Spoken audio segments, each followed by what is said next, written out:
Welcome to the Court of History. I'm Sidney Blumenthal. I am here with my colleague, Sean Wilentz of Princeton University.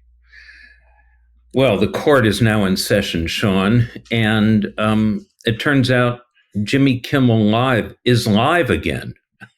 That was You're right. Yeah. That was Jimmy Kimmel dead for a short period of time. Well, what do you make of that? I mean, look, I gather that all of Hollywood just revolted. I went crazy about this, that they saw what was going on. It wasn't just the Hollywood left, quote unquote, but everybody saw that this was completely outrageous. And I gather, I have no inside knowledge, but I gather that's the reason why ABC finally decided to back off. But now, what's the FCC going to do? I mean, he's been pretty ferocious, pretty thuggish in the way he's gone about doing things. The plot thickens, as they say. Yeah, well, Brendan Carr, who is the chairman of the FCC, said that Disney could do it the easy way or the hard way.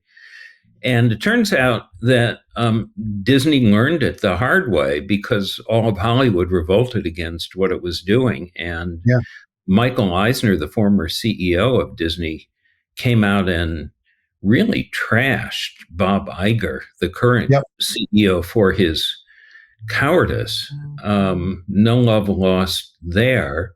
Now Jimmy Kimmel's back, but Sinclair and Nexstar, is that what it's called, are going to continue censoring him on their own. There are a lot of issues involved here with all of these people doing it, and I think we need to bring in an expert.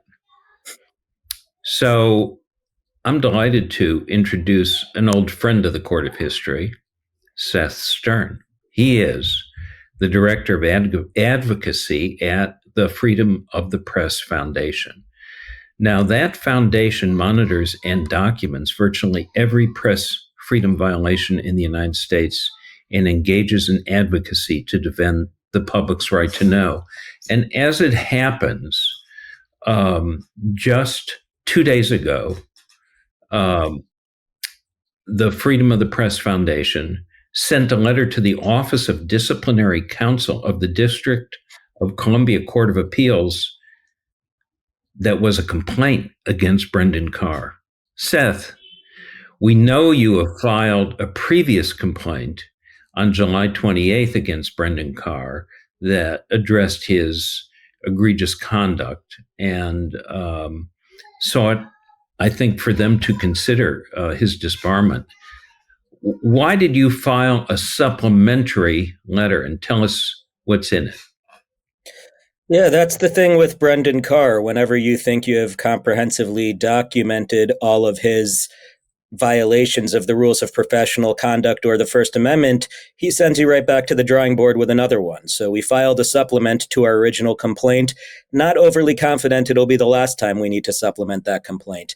But we just thought that his conduct now proved that his conduct with respect to Paramount was not an anomaly. This is his MO. He is going to wield the FCC's power to approve mergers of licensees as a weapon to compel the press into compliance with the MAGA agenda.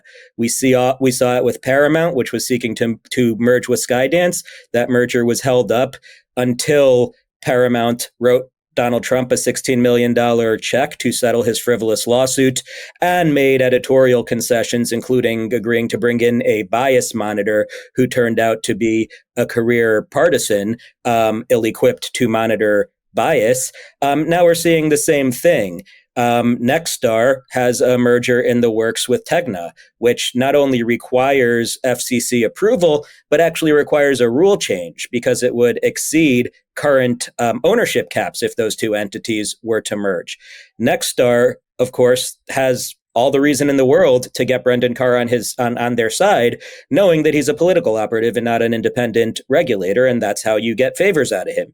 So that's what they did. They agreed to pull Kimmel.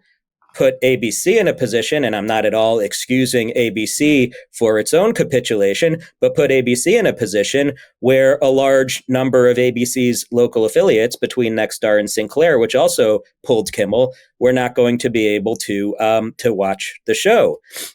And one thing I would say about that is, speaking of Nexstar's merger, this is really exhibit A for why that merger should not be permitted.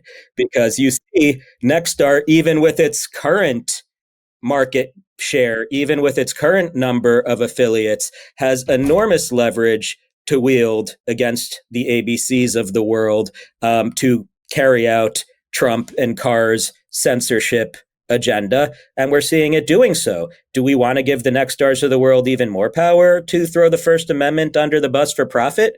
I'd say not. This is exactly why the market cap should not be expanded. Right. Yeah. Right. Well, Brendan Carr works for somebody who thinks he's a king, and Brendan Carr apparently thinks he's the king of Hollywood. But you go through his rule violations, which are quite extensive, starting with competence and going through criminal acts. What criminal acts has he committed?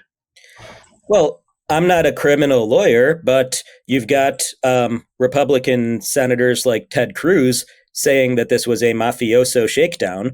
When Brendan Carr gets on air on Benny Johnson's show, of all places, to talk about media integrity, kind of ironic there. But when he gets on... Who is Benny Johnson? Who is Benny Johnson? Just mention it quickly. Oh, sure. He's a right-wing influencer with a history of plagiarism and conspiracy theories. There was a big New York Times article about him a month or so ago, but he's a favorite of the Trump administration and is being given access that normally would be granted to serious people, but is now being granted to Benny Johnson. He was also a recipient, he says unknowingly, of Russian money. That's right. Yeah, forgot that part. Yeah. So you also say that Brendan Carr is liable for misrepresentation. He misrepresented the FCC's authority.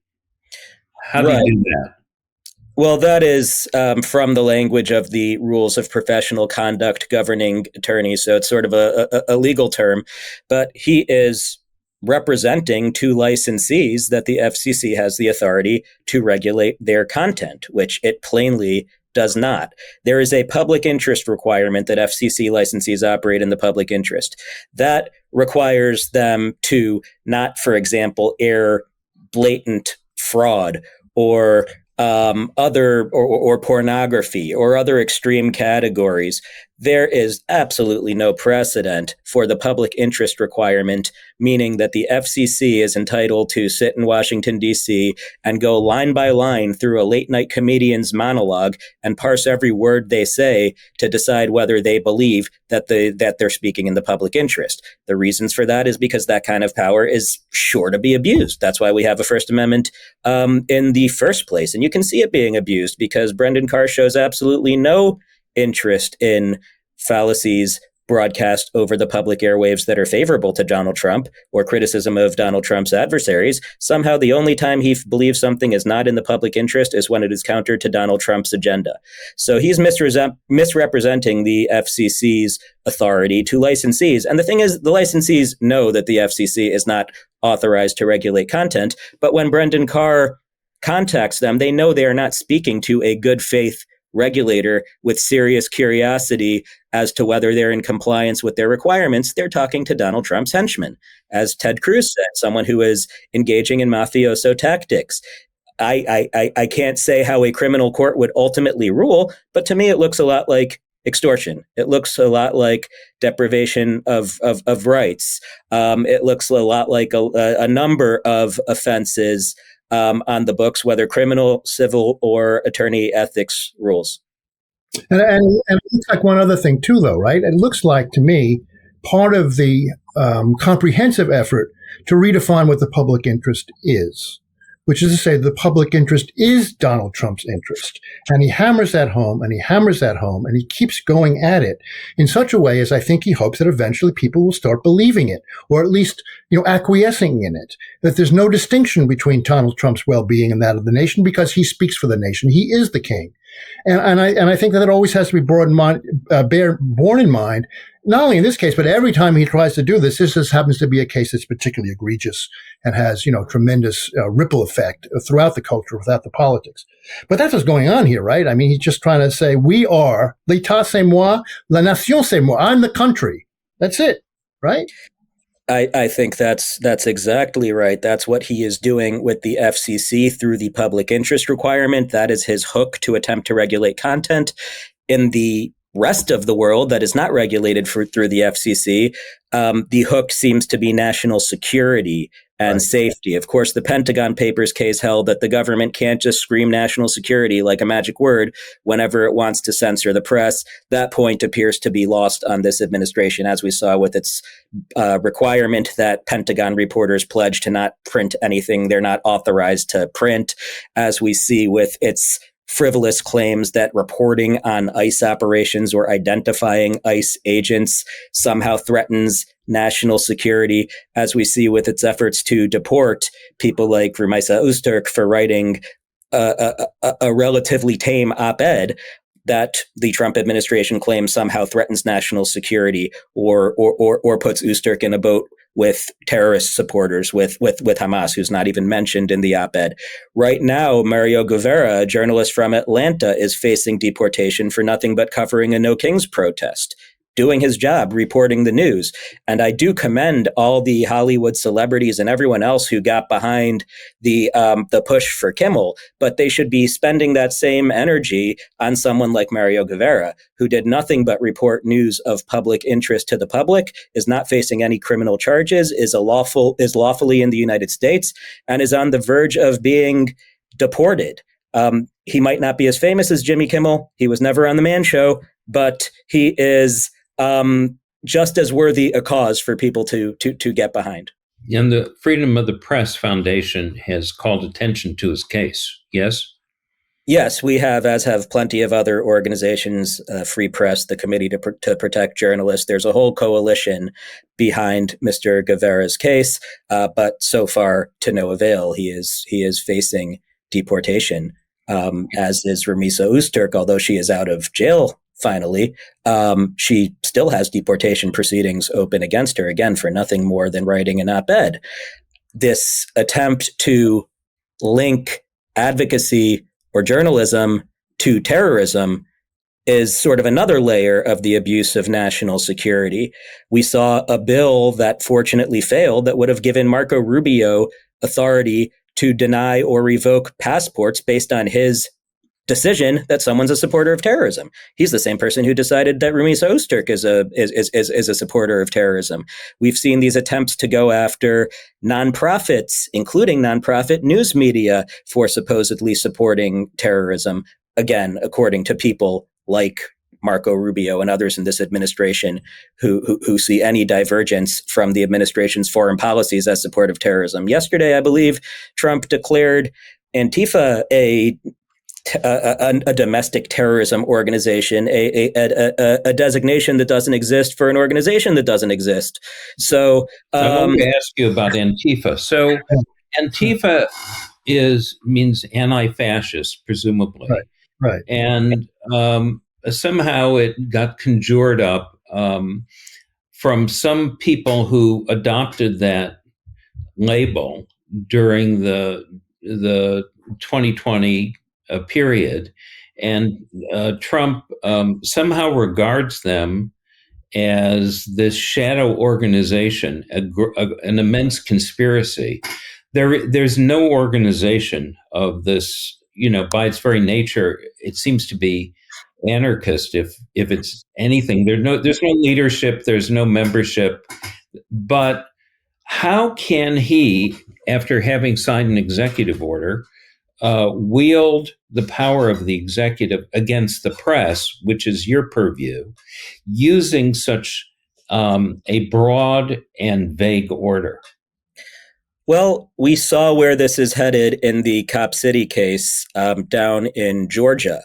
There, you had a group of protesters against the police training facility, often referred to as Cop City, who are indicted under RICO charges, the racketeering and conspiracy law, simply for being part of a protest movement. Essentially, the theory was there were a few protesters that were part of this group who vandalized property, set fires, and the rest of the protesters, even though they had nothing to do with vandalizing property or setting fires, are still part of the conspiracy, not because they actually conspired to set those fires, but because they are advocating for the same cause, stopping Cop City.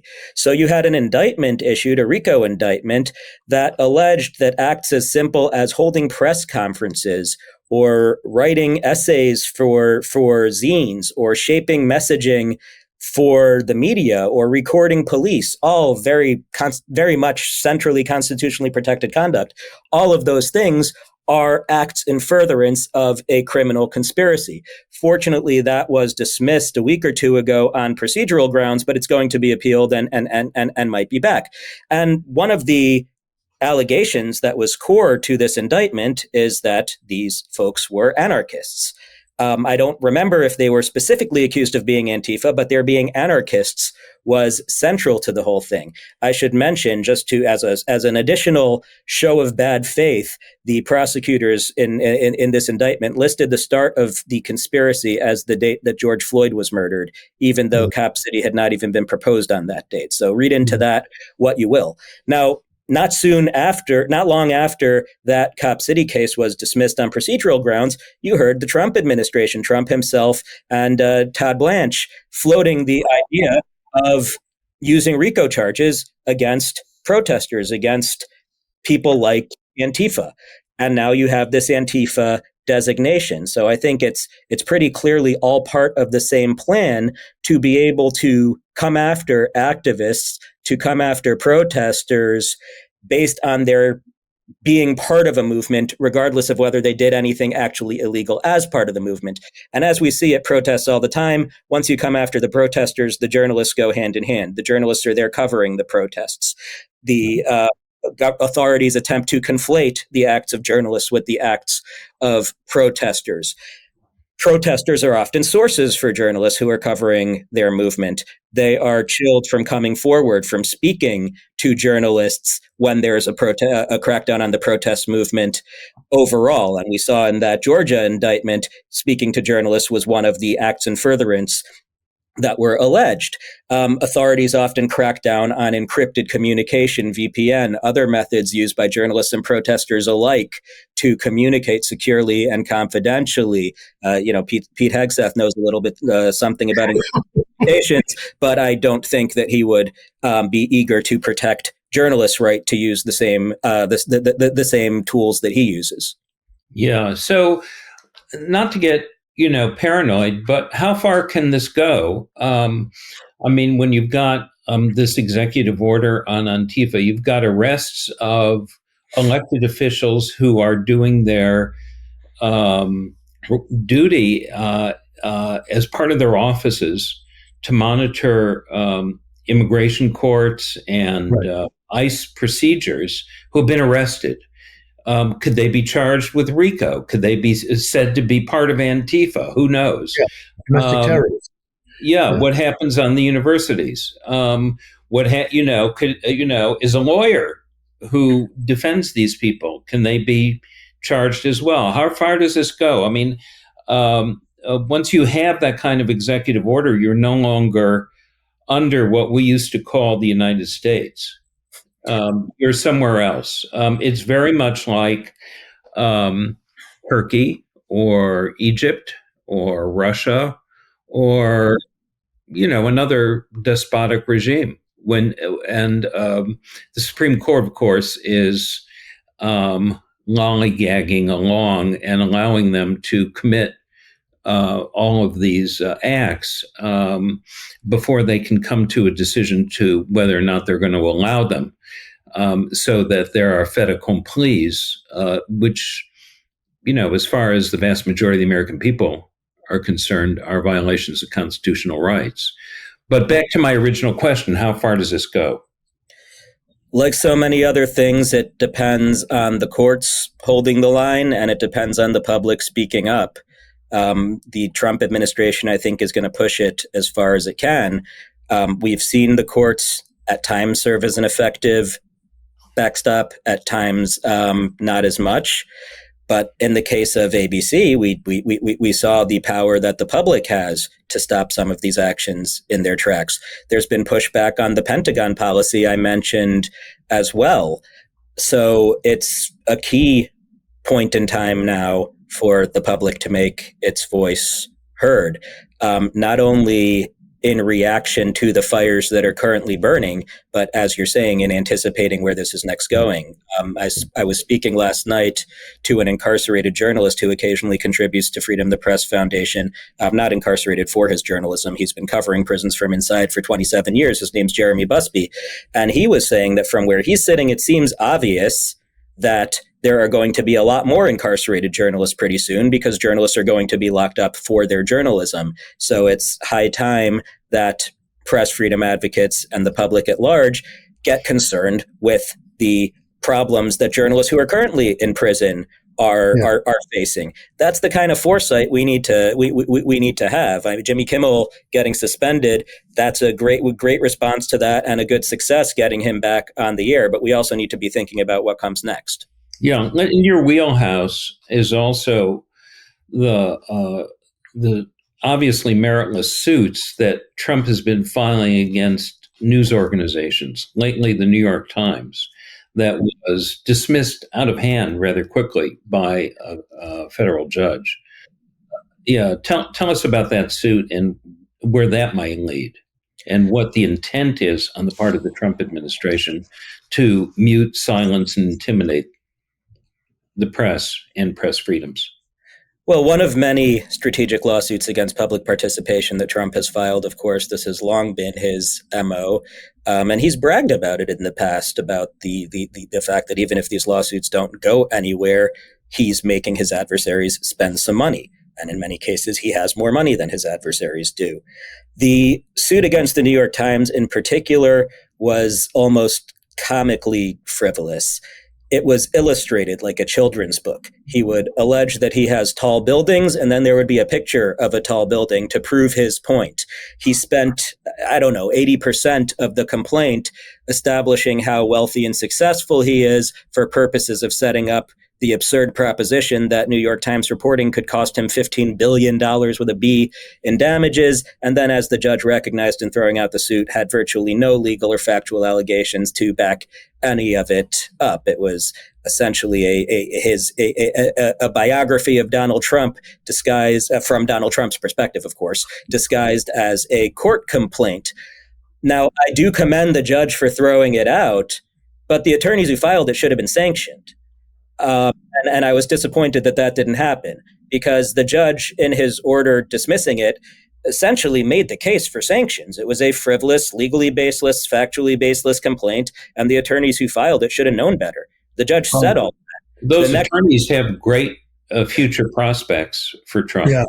Justice Department high officials and then federal judgeships for being his flunkies. Yeah, I've seen that. Emil Beauvais and Todd Blanche. I want to say something about the suit against the New York Times, which was about the birthday book, the Epstein birthday book, and reporting on Trump's salacious contribution to it. And the one thing, now Ghislaine Maxwell was interviewed by Todd Blanche, Deputy Attorney General, and then moved to a Club Fed as a reward. And she lied her head off about many, many things. But interestingly, she didn't lie her head off about the birthday book. She didn't bring that up. Maybe, if they bring her back with Todd Blanche, she can lie about that. But, it's just an interesting footnote to me. But they have a whole plan for attacking the press, and Brendan Carr, if we can come back to him, is very much in the center of this, isn't he? He's sort of the chief officer. Can I just ask, just to clarify for our viewers, exactly who Brendan Carr is and what is his background? Who is he? We know he's a thug, but where does he come from? Yeah, and why does he think the way he thinks? Yeah. Well, he doesn't. He's being disingenuous. 2 years ago, when he wasn't the chair of the FCC, that's his position now. He is the chair of the Federal Communications Commission. Before that, he was an FCC commissioner. Before that, he was a communications lawyer. At some point, he was always conservative, but he was a serious person. He wasn't this MAGA stooge that he's become, who wears Trump's bust as a lapel pin. That's a new development. If you go back a couple of years, he was adamant that the FCC has no power to regulate content. He was an advocate for the First Amendment. He was on the record saying that many times political satire is an important form of expression that the government shouldn't interfere with. That's Brendan Carr. That's what Brendan Carr actually thinks. What he's saying now isn't what he thinks. It's just he's become Was he involved in Project 2025?